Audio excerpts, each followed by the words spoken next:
माँ मर जाएगी तो वो पैसा मुझे मिल जाएगा। तो दोनों में बड़ा फर्क है। वो एक्सपीरियंस अलग देगी आपको। कौन सी क्या आपकी जो थी, कोई बूढ़ी माता आई, कोई महिला आई, तो आप सीट जिसके पास है वो सीट छोड़ के उठ जाता है उसके लिए। कई बार हम सेक्रीफाइस करके अच्छा फील करते हैं। कुछ भी करें, पर्पज हमारा क्या होता है कि हमेशा अच्छा फील करें। तो 2 टॉफी खानी है भाई, डबल टॉफी खानी है, ज्यादा मजा चाहिए मुझे जिंदगी का। तो उन्होंने कहा कुछ भी हो जाए हम तो बिल्कुल भी यहाँ पर हिलेंगे नहीं और कोई चांस ही नहीं कि मैं टॉफी खा जाऊं। तो आपका जो असली जो आपके जो पिता है, जो वो यूनिवर्स है, क्योंकि आप असल में यूनिवर्स की संतानें हैं। I see lot of executive those who are working in multinational companies. सुबह भाग रहे हैं, 8 बजे भाग रहे हैं, रात को 10 बजे आ रहे हैं, दिन भर वो सारी मीटिंग्स और एंजाइटी और कंपटीशन, ये आगे निकल गया, वो आगे निकल गया, मेरी कंपनी को ये नुकसान हो गया, हर चीज से पाना चाहते हैं और एक कांस्टेंट एंजाइटी में रहते हैं। यार कैसे मैं मतलब अपने पैसे को दिखाऊं, कैसे अपनी सक्सेस को लोगों को दिखाऊं। ना आपको आग जला पाएगी, ना आपको बर्फ ठंडा कर पाएगी। दोस्तों नमस्कार, स्वागत है आपका माइंड फिट चैनल में। और आज कैप्टन की क्लास यहाँ चलने वाली है। एक बात मैं आपको बताऊं कि सुबह सुबह मुझे इंट्यूशन हुआ कि आज मुझे आप लोगों से इस विषय पे बात करनी चाहिए। बहुत ही इंटरेस्टिंग विषय है और पिछले कुछ सालों से मैंने इस विषय को बहुत भीतर गहराई से खुद महसूस किया है। और एक ये अजीब किस्म का एक्सपेरिमेंट है, लेकिन है बहुत गजब की चीज़ और मुझे इसमें काफ़ी हद तक सक्सेस मिल रही है। आप भी इसको कोशिश कर सकते हैं और अपनी जिंदगी को बहुत खूबसूरत बना सकते हैं। तो टॉपिक आज का है कि is it possible to stay blissful every moment. Topic भी थोड़ा सा अजीब सा है कि क्या यह संभव है कि हम हर क्षण खुश रहें। खुशी एक थोड़ा सा छोटा शब्द है, आनंद में रहें। जो आपका आत्मा का जो आपकी स्वभाव भी है सच्चित आनंद का, उस आनंद में क्या बने रह सकते हैं। वैसे अगर आप सोचो तो आप कुछ भी करते हो तो आपकी कोशिश ये रहती है कि आपको अच्छा लगे। नहीं, आप पढ़ाई क्यों कर रहे हो कि यार पढ़ाई करके मेरे को अच्छी नौकरी मिलेगी, मेरे पास पैसा आएगा, नाम कमाऊंगा। But everything is just to feel good, isn't it? आप you want to have a good girlfriend, good wife, you want to eat good, हर जगह आप सुबह उठने से लेकर रात के सोने तक अगर अपने व्यवहार को आप देखें, एनालिसिस करें, उसका अगर विश्लेषण करें, तो आप ये पाएंगे कि आप हर वक्त आपकी कोशिश रहती है यार कोई भी सिचुएशन हो, आप उसमें आपको अच्छा कैसे महसूस हो। नहीं, आप जब बस में सफर करते हो, सपोज करो कि बहुत सारे लोग बस में सफर नहीं करते, अब जो नहीं करते उन्होंने कभी ना कभी तो किया ही होगा। तो जब आप बस में सफर करते हो तो आपको सीट नहीं मिलती, तो आपकी कोशिश ये रहती है कि यार मुझे सीट मिल जाए। और सीट मिलने में, बैठने में ही आपकी खुशी है, बट आप तब भी खुश होना चाहते हो, है ना। और कई बार आप कोई बूढ़ी माता आई, कोई महिला आई, तो आप सीट जिसके पास है वो सीट छोड़ के उठ जाता है उसके लिए। तो उसका उठने का मतलब भी वो क्या करता है, खुश होना चाहता है वो। कई बार हम सेक्रीफाइस करके अच्छा फील करते हैं। कई बार हम अपने लिए कोई चीज पा के अच्छा फील करते हैं। कुछ भी करें, पर्पज हमारा क्या होता है कि हमेशा अच्छा फील करें।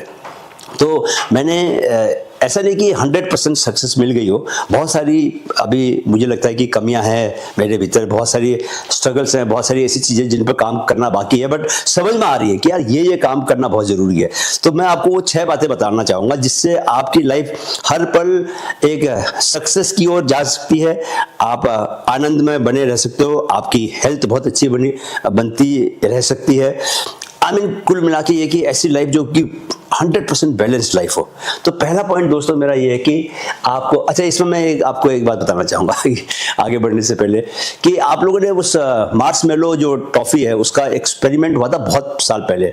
और उसका एक्सपेरिमेंट क्या था, वॉल्टर मिसेल करके एक साइकोलॉजिस्ट थे, तो उन्होंने स्टैनफोर्ड यूनिवर्सिटी में थे वो। उन्होंने क्या किया कि 4 से 6 साल के बच्चों को उन्होंने कुछ ट्रॉफियाँ दी, राइट।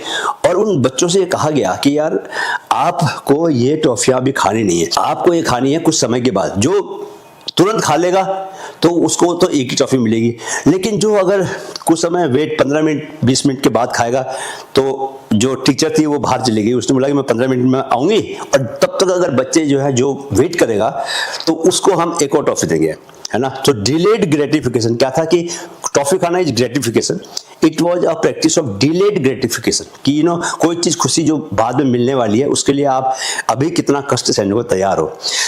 तो जब ये किया गया तो उसके बाद उन्हीं बच्चों को देखा गया, ऑब्जर्व किया गया, कुछ बच्चों ने तुरंत ट्रॉफी खा ली, कुछ लोग स्ट्रगल करते रहे, बच्चे खाऊं नहीं खाऊं फंसे रहे, कुछ बच्चे जो है वो उनका चाहे कुछ भी हो जाए, टीचर ने बोला है तो मुझे नहीं खाना, कुछ बच्चों ने कहा यार मुझे तो 2 टॉफी खानी है भाई, डबल टॉफी खानी है, ज्यादा मजा चाहिए मुझे जिंदगी का, तो उन्होंने कहा कुछ भी हो जाए हम तो बिल्कुल भी यहाँ पर हिलेंगे नहीं और कोई चांस ही नहीं कि मैं टॉफी खा जाऊं।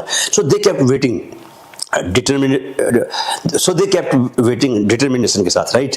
तो फिर बाद में जब ये बच्चे बड़े हो गए, 25-26 साल के हो गए, तो इन्हीं बच्चों को दोबारा से टेस्ट किया गया, चेक किया गया, तो ये पाया गया दोस्तों कि जिन बच्चों ने डिलेड ग्रेटिफिकेशन को एक्चुअली शो किया था अपने व्यवहार में, वो लोग ज़्यादा सक्सेसफुल थे, हैप्पीनेस थी उनकी लाइफ में, डिसिप्लिन थे और ज़्यादा आनंद से भरा हुआ जीवन जी रहे थे। और जिन बच्चों ने तुरंत टॉफी खा ली और वो वेट नहीं कर पाए, उनको इंस्टेंट ग्रेटिफिकेशन जिनको चाहिए था, वो लोग उतना वो अच्छा नहीं कर रहे थे, उनकी जीवन में तकलीफें थी, हेल्थ बहुत अच्छी नहीं थी, हैप्पीनेस का इंडेक्स बहुत नीचे था उनका। तो इससे एक बात तो समझ में आ गई, कब समझ में आई थी? 1960-70s की बात कर रहा हूँ मैं, कि जो लोग भी अपनी लाइफ को इस तरह जीते हैं कि जो खुशियों का वो वेट कर सकते हैं, उन खुशियों को पाने के लिए वो काम कर सकते हैं, धैर्य से जीवन को जी सकते हैं और कॉन्स्टेंटली स्ट्रगल कर सकते हैं, मेहनत कर सकते हैं। Because to wait for those toffees, to wait for that teacher to come and तब मैं टॉफी खाऊं, इसके लिए क्या कर रहे हो आप? अपनी इच्छा को दबा रहे हो नहीं, और फोकस कर रहे हो कि मेरा टॉफी ना खाऊं मैं, है ना। आप you are focusing on your mental power, consciousness पे आप ताकत लगा रहे हो, राइट। तो दोस्तों मेरा जो पहला पॉइंट है वो ये है कि stay connected to your consciousness. अगर आप अपनी कॉन्शियसनेस के साथ कनेक्टेड रहोगे हमेशा हर वक्त, तो automatically you will feel very very extremely powerful. Because consciousness क्या है? कॉन्शियसनेस जो है वो बेसिकली वही भगवान है, वही गॉड है, वही यूनिवर्स है, क्योंकि वो इनफाइनाइट कॉन्शियसनेस है। आपके पास क्या है? उसका एक हिस्सा है, फाइनाइट कॉन्शियसनेस है।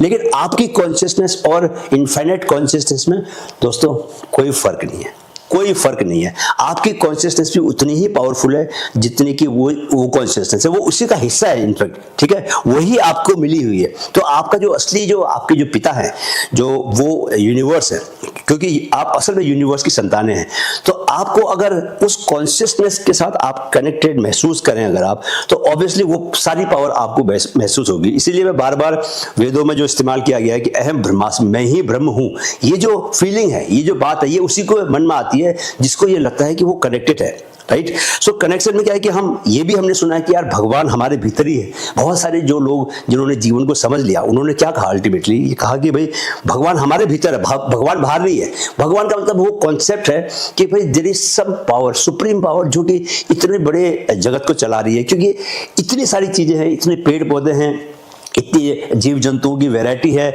और उनका अपना एक जीवन चक्र चल रहा है, और सबके जीवन में इतनी सारी सिचुएशन है, इतने सारे देश चल रहे हैं, कुछ ना कुछ घटनाएं हो रही है, लोग पैदा हो रहे हैं, मर रहे हैं। इस पूरे को संभाल के रखना है। 470 करोड़ साल पहले जो यूनिवर्स बना था, उस यूनिवर्स को आज तक उस तरह से मेंटेन रखना, उस पृथ्वी पर जीवन को कंटिन्यूअसली ह्यूमन कॉन्शियसनेस को बढ़ाते जाना, देयर इज सम पावर इसके पीछे। ऐसा तो है नहीं कि बहुत रैंडम हो रहा है, कोई पावर तो काम कर रही है। वही पावर को हम बेसिकली गॉड बोलते हैं। वही पावर क्या है? भगवान है।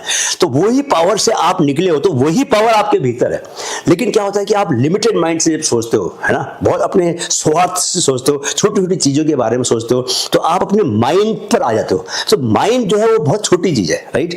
माइंड के भीतर जो कॉन्शियसनेस है वो इनफाइनाइट कॉन्शियसनेस से टच कर सकती है, जुड़ सकती है, वो उसी का हिस्सा है।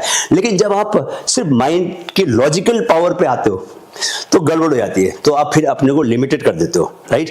तो आपको ट्राई करना है कि यार पहले तो कॉन्शियसनेस को पहचानना बहुत जरूरी है। इसके लिए आपको देखो शांत होकर काम करना पड़ेगा, रुक के काम करना पड़ेगा, मेडिटेशन करना पड़ेगा। जितना आप मेडिटेट करते रहोगे, शांत होकर जीवन जियोगे, उतना आप कॉन्शियसनेस को पहचानने लगोगे, जानने लगोगे। जितना आप कॉन्शियसनेस को जानने लगोगे, उतने आप भीतर से पावरफुल फील करोगे और आपको लगेगा यार कुछ भी आप कर सकते हो, किसी सिचुएशन से आप डरोगे नहीं। कुछ भी आपको ऐसा नहीं करेगा कि जैसे कि आपके भीतर स्किल्स कम है या आपको कॉन्फिडेंस कम है, आप अनलिमिटेड कॉन्फिडेंस से भर जाओगे। फिर ये आपके ऊपर रहेगा कि आप अपने जीवन को किस डायरेक्शन में लेके जाना चाहते हो। कोई भी डायरेक्शन आपके लिए ऐसा नहीं रहेगा जिसपे आप अल्टीमेट सक्सेस को नहीं पा सकते, because that consciousness is the supreme power and that power is within you and you have realised that. आपने जब उसको अनुभूत कर लिया, आपने जान लिया उस बात को, एक बात जो चीज जान लिया आपने, तो हमेशा के लिए जान ली नहीं। दूसरा पॉइंट है दोस्तों, फॉलो अ बिगर पर्पज। क्या है कि जब आप बड़े पर्पज के साथ कोई काम करते हैं तो आपके जीवन में अपने आप से शक्ति आ जाती है। गौतम बुद्ध ने कहा कि यार मैं लोगों के दुखों को जान के उनको दूर करना चाहता हूं, तो उसके लिए उन्होंने दुख को जानने के लिए राजपाट छोड़ दिया और 12 साल उस तरह से तपस्या की। कितनी मुश्किलों से गुजरे होंगे उस समय। आज तो हमारे पास सब कुछ है, मोबाइल है, हमारे पास गाड़ियां हैं, बहुत सारी सुविधाएं हैं। तब तो जंगल हुआ करते थे और वैसे जंगल में खतरनाक जानवर हुआ करते थे दोस्तों। तो उसमें अकेले चले जाना और सालों तक अपने घर से दूर रहना, सोचो कि कितनी उनको भूख रही होगी, कितना जानने की इच्छा रही होगी कि यार मुझे सत्य को जानना है ना, मुझे समझना है कि दुख क्यों होता है मनुष्य को। क्योंकि उन्होंने दुख को अपनी अपनी तरीके से देखा था, 4 तरीके से उन्होंने दुख को देखा कि किस तरह आदमी बूढ़ा होता है, किस तरह बीमार होता है, किस तरह मर जाता है, मृत्यु हो जाती है। तो वो 12 साल तक तपस्या की। ऐसे महावीर ने फिर उन्होंने भी अपने तरीके से उस चीज को जाना और बाद में उन्होंने अपने अनुयायियों को बताया कि किस तरह से आप जीवन को आप सही तरीके से जी सकते हो। बुद्ध ने अपना तरीका बताया, महावीर ने अपना तरीका बताया। ऐसे रमन महर्षि ने जब वो 16 साल के थे दोस्तों, तो ही पहला सवाल उन्होंने किया क्या कि हु एम आई, मैं कौन हूं। तो खुद को जानने की इतनी उत्कट इच्छा थी कि उनको लगा कि अगर मृत्यु से बहुत डर लगता था उनको, तो वो जिस चीज से डर लगता था उस चीज का अगर सामना करोगे तो वो चीज चली जाएगी। तो उन्होंने क्या किया कि वो लेट गए, उन्होंने कहा कि यार मैं तो मर गया हूं, और उन्होंने अपने को मरा हुआ माना, अपने को खुद से अपनी आंखों से देखा, उन्होंने विजुअलाइज किया कि I am dead, now what, अब क्या होगा। तब जाके उनको ये समझ में आया कि यार वो एक जो है वो तो ऐसी चीज है जो कि कभी मर ही नहीं सकता। तो वो आत्मा के होने का है ना, कॉन्शियसनेस के होने का एहसास तब उनको हुआ। और उसके बाद वो उस सुप्रीम कॉन्शियसनेस के साथ मिलके जुड़ के टच होके रहे। वो आंखें खुली रखते थे वो कई बार तो, और घंटों तक उनकी आंखें खुली रहती थी। और वो जैसे कि वो पूरी यूनिवर्स के साथ एक साथ उससे अलाइन होके टच होके रह रहे हो, ऐसा उनको देख के लगता था। जिन लोगों ने उनके साथ समय गुजारा वो ये बताते हैं कि अद्भुत एक शांति और एक पावरफुल एनवायरनमेंट उनके चारों ओर रहता था और लोग खींचे चले आते थे। इतनी उनका ऑरा इतना बढ़ गया था, because he was always constantly continuously attached with the supreme consciousness, right. तो आपको क्या करना है कि पर्पज, आपको अपनी लाइफ का कोई बड़ा पर्पज होना चाहिए। बड़ा पर्पज बोले तो something which you can contribute to the humanity, है ना। आप अगर सिर्फ अपना सोचोगे यार मेरे पास एक बड़ी गाड़ी हो जाए, मेरे पास एक घर हो जाए, मेरी अच्छी बीवी मिल जाए मुझे, मेरे पास बैंक बैलेंस बहुत हो जाए, so this will always make you limited. और आप